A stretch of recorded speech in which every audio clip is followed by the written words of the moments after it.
ओम नमो भगवते वासुदेवाय। दोस्तों, आपका स्वागत है अपने channel my lovely home and garden में। आपके और आपके समस्त परिवार के ऊपर भगवान श्री हरि विष्णु की कृपा सदा और सर्वदा बनी रहे। आज एकादशी की मंगल शुभकामनाएं। भगवान श्री हरि विष्णु और भगवान भोलेनाथ की कृपा समस्त देशवासियों पर बनी रहे। उत्पन्ना एकादशी आज 26 नवंबर को दिन मंगलवार के दिन रखा जा रहा है और आज की वीडियो में आप सुनेंगे उत्पन्ना एकादशी व्रत की कथा। इसके साथ ही पारण की शुभ मुहूर्त और पूजा विधि की भी संपूर्ण जानकारी आपको आज की वीडियो में दी जाएगी, तो वीडियो को अंत तक जरूर देखिए। उत्पन्ना एकादशी व्रत की कथा मार्गशीर्ष मास के कृष्ण पक्ष की एकादशी को भगवान विष्णु के शरीर से एक तेजस्विनी कन्या के रूप में महादेवी एकादशी का प्रादुर्भाव हुआ था। यही कारण है कि मार्गशीर्ष मास के कृष्ण पक्ष की इस एकादशी को उत्पन्ना एकादशी कहा जाता है और आज के दिन भगवान विष्णु के 16 कला निधान पूर्ण अवतार भगवान कृष्ण की पूजा की जाती है। भगवान कृष्ण की पूजा में नैवेद्य के रूप में केवल फल ही अर्पित किया जाता है और जो भक्त एकादशी का व्रत धारण करते हैं उत्पन्ना एकादशी का, उन्हें फलाहार में केवल फलों का ही भोजन करना चाहिए। कुद्दू या फिर सिंघाड़े के आटे का प्रयोग नहीं करना चाहिए। एक बार की बात है कि नैमिषारण्य तीर्थ में पुराण कथाओं को सुनने और धर्म के मार्ग को और मर्म को जानने के इच्छुक 88,000 ऋषि मुनियों से श्री सूक्त जी ने कहा कि हे ऋषियों, द्वापर युग में धर्मराज युधिष्ठिर ने भगवान श्री कृष्ण से पूछा कि हे प्रभु, कृपया करके एकादशी के विधि, उनके महत्व तथा उनसे प्राप्त होने वाले फलों के बारे में विस्तार पूर्वक कुछ बताइए।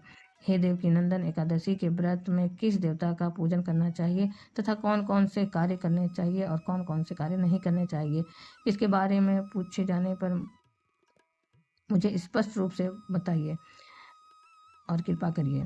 हमारा और भविष्य में आगे आने वाली पीढ़ियों का कल्याण होगा, अतः आप इस बारे में हमें पूर्ण जानकारी देने की कृपा करें। युधिष्ठिर के इन प्रश्नों को सुनकर मंद मंद मुस्कुराते हुए भगवान श्री कृष्ण ने कहा कि युधिष्ठिर, तुम्हारा प्रश्न अत्यंत उत्तम और लोकोपकारी है, अतः ध्यान से मेरी बातों को सुनो। शास्त्रों के अनुसार हेमंत ऋतु में मार्गशीर्ष मास अर्थात अघन मास की कृष्ण पक्ष की एकादशी अर्थात 11 तिथि को एकादशी का जन्म हुआ था। यही कारण है कि इस उत्पन्ना एकादशी से ही व्रत का प्रारंभ किया जाता है या करना चाहिए।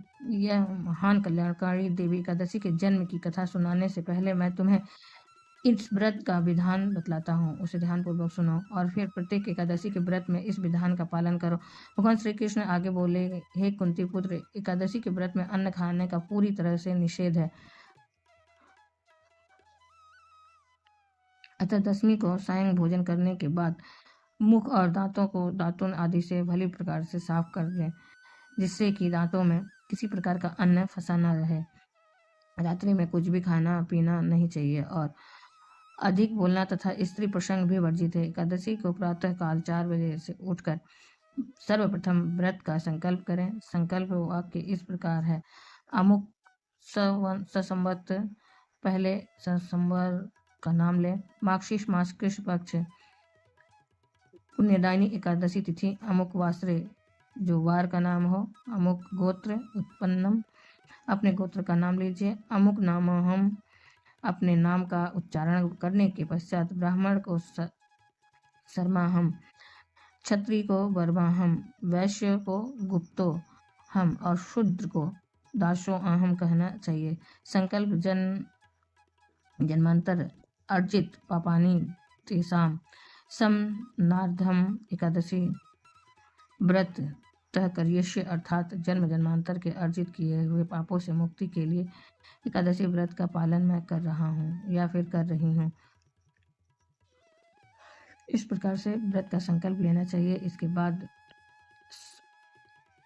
शौच आदि से निवृत्त होकर नदी, तालाब, बावड़ी अथवा कुएं पर जाकर नित्य क्रियाओं से निवृत्त होकर व्रत करने वाले को स्नान करना चाहिए। यह एकादशी का पवित्र व्रत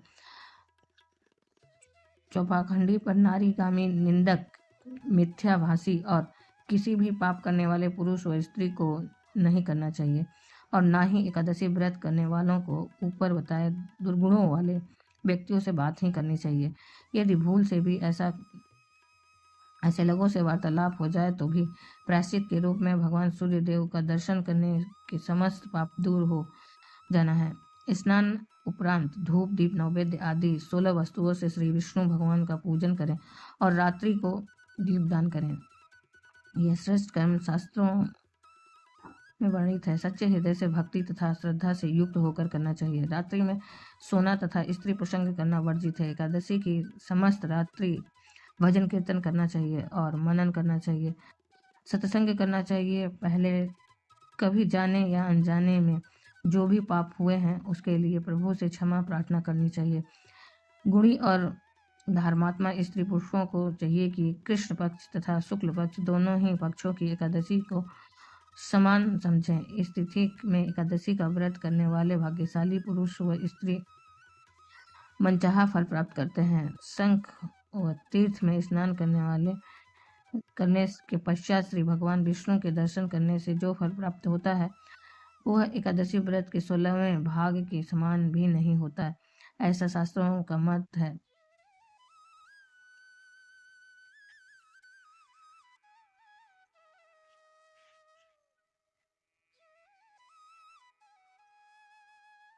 व्यतिपात के दिन दान करने से लाख और संक्रांति के दिन करने से पुण्य से 4 लाख गुना पुण्य फल एकादशी व्रत से प्राप्त हो जाता है। सूर्य ग्रहण और चंद्र ग्रहण में कुरुक्षेत्र में स्नान करने से जो फल प्राप्त होता है वही फल एकादशी के व्रत से प्राप्त होता है।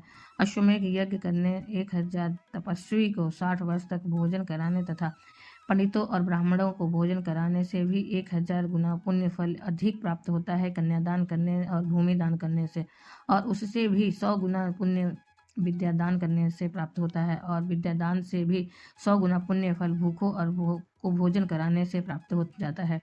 अन्नदान करने से ही देवता और पितर दोनों ही तृप्त होते हैं, पर एकादशी के व्रत का पुण्य जो उससे भी बढ़कर है। 1000 यज्ञों से भी अधिक एकादशी के व्रत का पुण्य होता है। एकादशी के व्रत का प्रभाव देवताओं को भी दुर्लभ है। रात्रि को जो प्राणी भोजन करते हैं उन्हें एकादशी व्रत का आधा फल प्राप्त होता है तथा दिन में जो एक बार भोजन करते हैं उनको भी आधा फल प्राप्त होता है, परंतु निर्जल व्रत रखने वाले को जो पुण्य फल प्राप्त होता है उसका वर्णन करने से देवता भी असमर्थ हैं।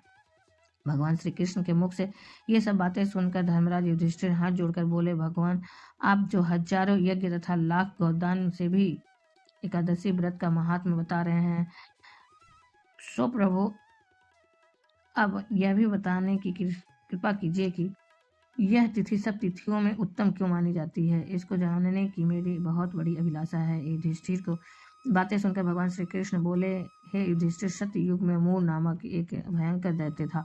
वह बड़ा बलशाली और भयानक था। उस भयानक और प्रचंड शक्तिशाली दैत्य ने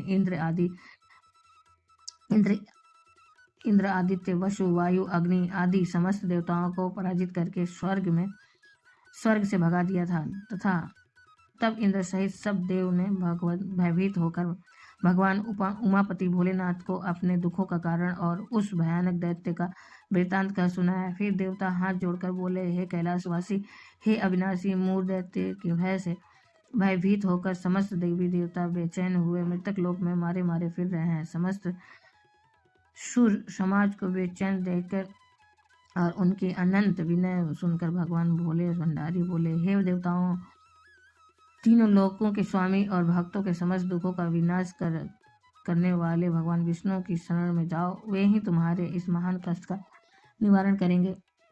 भगवान शिव जी की यह बात सुनकर इंद्र आदि सब देवता एकत्रित होकर क्षीर सागर तथा शेषनाग की शैया पर भगवान कमलापति विश्राम कर रहे थे, शयन कर रहे थे, जा पहुंचे। वहां पहुंचकर भगवान विष्णु को सोते देखकर सभी देवता हाथ जोड़कर और नतमस्तक होकर स्तुति और विनती करने लगे। देवताओं ने कहा, हे शंख चक्र गदा पद्म तथा वनमालाओं से अलंकृत देवाधिदेव, हे देवताओं द्वारा स्तुति करने योग्य आपको कोटानंदुरु, आप हमारे रक्षा कीजिए। कोटि कोटि प्रणाम, आप हमारी रक्षा कीजिए। दैत्यों से यह भयभीत होकर हम आपकी शरण में आए हैं। आप ही इस समस्त ब्रह्मांड के कर्ता धर्ता और माता पिता हैं। आप ही उत्पत्ति और पालन करता तथा संहार करने वाले और सबको शांति प्रदान करने वाले हैं। आकाश और पाताल भी आप ही हैं। आप ही हम सबके पितामह सूर्य चंद्र अग्नि वायु ब्रह्मा हव्य कयेयु भी आप ही हैं। आप सर्वव्यापक हैं, आपके अतिरिक्त चर अचर कुछ भी नहीं है। महाप्रभु दैत्य मूर ने हमें पराजित करके स्वर्ग से भगा दिया है। अब हम सब देवता इधर उधर मारे मारे फिर रहे हैं। सो हे मधुसूदन, आप उन दैत्यों से हम सबकी रक्षा कीजिए, रक्षा कीजिए, रक्षा कीजिए। देवताओं की यह विनती सुनकर भगवान कमलापति बोले, हे सुरो, ऐसा मायावी दैत्य कौन है? उसमें ऐसा कितना बल है? वह किसके आश्रय में है तथा वह कहाँ रहता है? यह सब मुझसे कहो। भगवान विष्णु की यह बात सुनकर देवराज इंद्र बोले, हे प्रभु, प्राचीन काल में नाड़ी जंग नाम का एक राक्षस था। उसी का पुत्र महाबली, महाबलशाली, महापराक्रमी और विश्वविख्यात मूर नाम का दैत्य है। वह चंद्रावती नामक नगरी में रहता है। उस असुर ने समस्त देवताओं को स्वर्ग से निकालकर अपना अधिकार कर लिया है। वह स्वयं इंद्र, अग्नि, वरुण, कुबेर, यम, वायु, ईश, चंद्रमा, नैऋत्य आदि सबके स्थान पर अपना आधिपत्य जमाकर स्वयं सूर्य बनकर प्रकाश करता है। हे असुर निकंदन, उस दैत्य का संहार करके हम सब देवताओं की रक्षा कीजिए। हम सब आपकी शरण में हैं। इंद्र के यह वचन सुनकर भगवान कमलापति बोले, हे देवताओं, तुम ना घबराओ, मैं शीघ्र ही तुम्हारे शत्रु का संहार करूंगा। तुम सब अब चंद्रावती नगर को चलो। समस्त देवताओं सहित भगवान विष्णु भी चंद्रावती नगरी को चल दिए। उस समय दैत्यराज शूर दैत्य सेना सहित युद्ध भूमि में बड़े अभिमान से गरज रहा था। उस महादैत्य की घोर गर्जना को सुनकर सब देवता भयभीत होकर चारों दिशाओं में भाग खड़े हुए। यह देखकर स्वयं भगवान विष्णु रणभूमि में पहुंच गए। भगवान कमलापति को रणभूमि में देखकर दैत्य दल ने नाना प्रकार के अस्त्र शस्त्रों से भगवान विष्णु पर प्रहार किए। भगवान ने यह देखकर अपने तीखे बाण छोड़े, जो नागों की तरह से लहराते हुए जाकर दैत्यों के अंगों को विधि दैत्य उनके हाथों से मारे गए। केवल दैत्यराज मूर ही जीवित बचा था। दैत्यराज मूर अविचल भाव से भगवान के साथ युद्ध करता रहा। यह देखकर सूर समाज अत्यंत बेचैन होने लगा। भगवान जो भी तीक्ष्ण बाण उसके शरीर में मारते थे, वे उसके अंगों में पुष्पों के समान लगते थे। शस्त्रों से उस महादैत्य का शरीर छिन्न भिन्न हो गया था, परंतु वह फिर भी युद्ध करता रहा। तत्पश्चात भगवान और दैत्य का मल्ल युद्ध होने लगा। इस प्रकार 1000 नहीं 10,000 वर्ष तक दोनों का ही युद्ध हुआ, परंतु वह महाबली दैत्य फिर भी पराजित नहीं हुआ। तब भगवान उस मूर दैत्य से लड़ते लड़ते थक करके बद्रिका आश्रम को चले गए। वहां पर हेमवती नाम की एक सुंदर गुफा थी। विष्णु भगवान उस गुफा में विश्राम करने लगे। वह गुफा 12 योजन लंबी थी और उसका एक ही द्वार था। दैत्यराज मूर भी भगवान का पीछा करते हुए उस गुफा में पहुंच गया। वह दैत्य भगवान विष्णु को सोया देखकर उन्हें मारने के लिए उद्यत हुआ।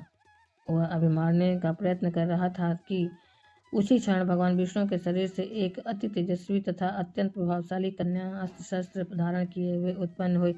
उस कन्या के बल पराक्रम को देखकर आश्चर्यचकित होकर मूर उसके साथ युद्ध करने लगा। उस कन्या के युद्ध कौशल, पराक्रम तथा वीरता को देखकर दैत्य ने विचार किया कि इस कन्या को इतना भयानक युद्ध करना किसने सिखाया? यह तो बड़ा भयंकर युद्ध करती है। वह अभी विचार कर ही रहा था कि उस प्रभावशाली देवी ने एक ऐसा बाण मारा कि दैत्यराज मूर का रथ टूटकर चूर-चूर हो गया। देवी ने उसके अस्त्र शस्त्रों को काटकर टुकड़े टुकड़े कर दिए। अब वह भयानक दैत्य राजमूर मल्ल युद्ध करने लगा, परंतु देवी ने धक्का मारकर उसे मूर्छित कर दिया। तब वह दैत्य मूर्छा से जागा तो उस कन्या ने उसका सिर काट डाला। फिर इस प्रकार से दैत्य तो पृथ्वी पर गिरकर मृत्यु को प्राप्त हुआ और बाकी के दैत्य भयभीत होकर पाताल लोक को भाग गए। जब भगवान विष्णु की निद्रा टूटी तो उन्होंने मूर दैत्य के कटे हुए सिर तथा दोनों हाथ जोड़कर खड़ी हुई एक कन्या को देखा। तब भगवान उस कन्या से पूछने लगे कि हे देवी, जिस दैत्य के भय से इंद्रादि भयभीत होकर स्वर्ग को छोड़कर भाग गए थे, उनको किसने मारा? वह कन्या कहने लगी, भगवान, जब आप निद्रा में थे तब वह दैत्य आपको मारने के लिए उद्यत हुआ था। उस समय आपके शरीर से उत्पन्न होकर मैंने ही इस दैत्य का वध किया है। ये सुनकर भगवान बोले, हे देवी, तुमने इस दैत्य को मारकर देवताओं का महान उपकार किया है, अतः तुम इच्छा अनुसार वर मांगो। तब वह देवी बोली, भगवान, यदि आप मुझको वरदान देना ही चाहते हैं तो यह दीजिए कि जो मेरा व्रत करे उसके सब पाप नष्ट हो जाएं और वह अंत में मोक्ष को प्राप्त करे। रात्रि को भोजन करने वाले को आधा फल और एक बार भोजन करें उसको भी आधा फल प्राप्त हो। जो मनुष्य भक्ति पूर्वक मेरे व्रत को करे वह निश्चय ही आपके लोक को प्राप्त हो, और जो कोई मेरे व्रत में एक बार भी भोजन ना करे उसको धर्म, धन और मुक्ति सभी चीजें प्राप्त हो। भगवान ने कहा, कल्याणी, ऐसा ही होगा। मेरे और तुम्हारे भक्त एक ही होंगे और वे जीवन में सभी सुखों को प्राप्त करेंगे तथा अंत में मेरे लोक को प्राप्त होंगे। क्योंकि तुम एकादशी को उत्पन्न हुई हो, अतः तुम्हारा नाम एकादशी होगा और तुम मुझको सब तिथियों से प्रिय हो। इस कारण तुम्हारे व्रत का फल सभी तीर्थों में से अधिक, सब तिथियों से अधिक होगी। भगवान के ऐसे उत्तम वचनों को सुनकर वह देवी अत्यंत प्रसन्न हुई। भगवान कृष्ण ने आगे कहा, हे युधिष्ठिर, सब व्रतों में एकादशी व्रत का फल सर्वश्रेष्ठ है। एकादशी व्रत करने वालों को मैं मोक्ष पद देती हूँ, उसके शत्रुओं का नाश और समस्त विघ्नों को नष्ट करता हूँ। यह मैंने एकादशी की उत्पत्ति का सब वृतांत बतलाया है। एकादशी पापों को नष्ट करने वाली तथा शीघ्र सिद्धि देने वाली है। जो मनुष्य इस एकादशी महात्म को पढ़ता अथवा सुनता है उसको अश्वमेध यज्ञ का फल प्राप्त होता है। वह करोड़ों वर्ष तक विष्णु लोक में वास करता है और वहाँ भी उसका पूजन होता है। जो मनुष्य एकादशी महात्म के चौथाई भाग को भी पढ़ता है उसके सभी पाप नष्ट हो जाते हैं। वैष्णव धर्म के समान अन्य कोई धर्म नहीं है और एकादशी व्रत के समान दूसरा कोई व्रत भी नहीं है। प्रेम से जयकारा लगाइए एकादशी माता की जय, भगवान श्री हरि विष्णु की जय। एकादशी के दिन भगवान श्री हरि विष्णु की कृपा की प्राप्ति के लिए श्रीमद् भगवत गीता का पाठ पढ़ना चाहिए और फिर सुनना चाहिए। विशेषकर श्रीमद् भगवत गीता का 11वां अध्याय जो है उसे अवश्य ही पढ़ना या सुनना चाहिए। तो दोस्तों, आज की वीडियो में हम लोग जानते हैं 11वें अध्याय के बारे में आने वाली वीडियो में, और ये कथा वाली वीडियो यहीं तक है। तो उम्मीद करती हूँ आप इसका लाभ अवश्य ही लेंगे, और कोई भी बात इस वीडियो की अच्छी और उपयोगी लगी हो तो एक छोटा सा लाइक अवश्य ही करिए। आप पहली बार मेरे चैनल पर आए हैं तो मेरे चैनल को सब्सक्राइब करिए, बेल नोटिफिकेशन अवश्य दबाइए जिससे कि आने वाली वीडियो आपको समय से प्राप्त हो सके। दोस्तों, कोई भी प्रश्न या सुझाव कमेंट बॉक्स में लिख सकते हैं। अच्छी हो अगर वीडियो तो अपने फ्रेंड्स और फैमिली में भी शेयर कीजिए। फिर मिलते हैं, तब तक के लिए जय भोलेनाथ, जय श्री हरि विष्णु। धन्यवाद दोस्तों।